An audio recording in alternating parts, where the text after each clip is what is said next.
رمضان جو خاص طور پر ایک ریہرسل کا مہینہ ہے کہ دنیا میں جہاں کہیں بھی مسلمان بستے ہیں انہیں معلوم ہے کہ یہ ہمارے ارکان اسلام میں سے ہے۔ روزے کا انکار کفر ہے، روزہ نہ رکھنے والا گنہگار ہے، لیکن روزے کا انکار کرنے والا کافر ہے، اسلام سے خارج ہے۔ اب مسئلہ یہ ہے کہ پورے سال میں ایک مہینہ اس طرح کا ہمیں ریہرسل کروایا جاتا ہے جو عام دنوں میں دوسرے دنوں میں ہمارے ساتھ ہو نہیں پاتا، یعنی صبح صادق سے لے کر غروب آفتاب تک، شام کے سورج ڈوبنے تک ہمیں بھوکا پیاسا اور کچھ چیزوں سے، جمع وغیرہ سے روکا گیا ہے۔ اسی کا نام روزہ ہے۔ روزہ یہ معمولی بات نہیں ہے۔ جس چیز کی اسے عادت لگی ہے اچانک وہ چھوڑ دے، انسان سے ایسا جلدی نہیں ہوتا، عادتیں بدلنا بہت مشکل ہوتا ہے۔ دوسرے کئی لوگ ایسے ہیں جو عادتوں کو بدلنے کے لیے پتہ نہیں کتنے کتنے دنوں کا کورس کرواتے ہیں۔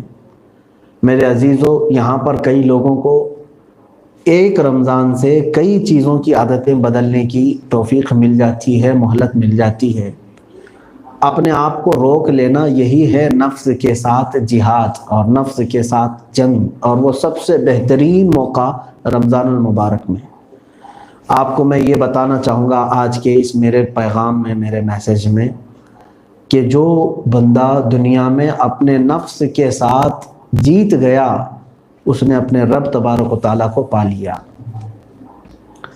اور جو اپنے نفس سے ہار گیا بڑا مشکل ہے اس کے لیے۔ حتیٰ کہ بعض مقامات ایسے ہیں کہ اللہ تبارک و تعالیٰ نے فرمایا ہے ارأیت من اتخذ الہہ ہواہ، اے رسول کیا آپ نہیں دیکھتے کچھ لوگ وہ ہیں جنہوں نے اپنے نفس کو، اپنے خواہشات کو اپنا خدا بنا لیا ہے، کہ جو ان کا نفس کرے وہی کرنے لگ جاتے ہیں۔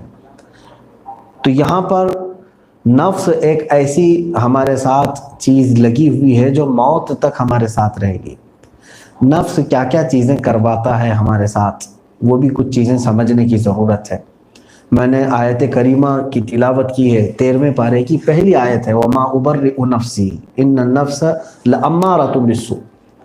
یہ حضرت یوسف علیہ السلام کے واقعے میں اس کا تذکرہ آیا ہے۔ نفس امارہ جو ہمیشہ برائیوں کی طرف لے جاتا ہے، اس سے وہ بچ پاتا ہے الا ما رحم ربی، جس پر میرے رب نے رحم فرمایا۔ نفس سے وہ لوگ بچ جاتے ہیں جن پر اللہ کا رحم ہو، کرم ہو۔ نفس ہر ایک کے ساتھ ہے۔ اب وہ کیسے آپ پہچانیں گے اس کے سلسلے میں میں چند باتیں عرض کرتا ہوں۔ خاص طور پر ایک چیز آپ کو معلوم ہوگی کہ ہم زندگی میں جو بھی بری چیزیں ہوتی ہیں اس کا سارا الزام شیطان کے اوپر رکھتے ہیں۔ فجر میں نہیں اٹھا، شیطان سلا دیا، فلاں گناہ کر لیا، شیطان نے کروا دیا۔ شیطان تو کرواتا ہی ہے، اس کی وہ فطرت ہے، شیطان برائیوں کی طرف ہی لے جاتا ہے۔ لیکن میرے عزیزو، ایک بہت ہی بڑا سوال یہ ہوتا ہے کہ پوری دنیا کو برائیوں کی طرف شیطان لے جاتا ہے، تو شیطان جب ابھی اچھا ہی تھا، یعنی جب ملائکہ کے ساتھ رہتا اور اللہ کی عبادت کرتا تھا، آدم علیہ السلام کو پیدا کرنے کے بعد رب تبارک و تعالیٰ نے سب کو، فرشتوں کو حکم فرمایا کہ سجدہ کرو تعظیم کا آدم کو۔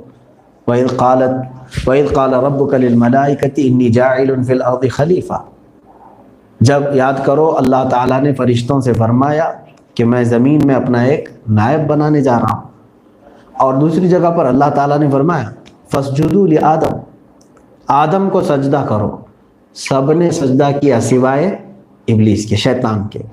اب سوال یہاں پر یہ آتا ہے کہ ہر ایک کو جب شیطان ہی بہکاتا ہے، شیطان ہی گمراہ کرتا ہے، تو اس ابلیس کو کس نے گمراہ کیا تھا اس وقت، جبکہ شیطان ابھی تصور ہی نہیں تھا اس وقت۔ شیطان تو سجدہ نہ کرنے کی وجہ سے شیطان ہوا ہے نا، اس کا نام تو عزازیل ہے۔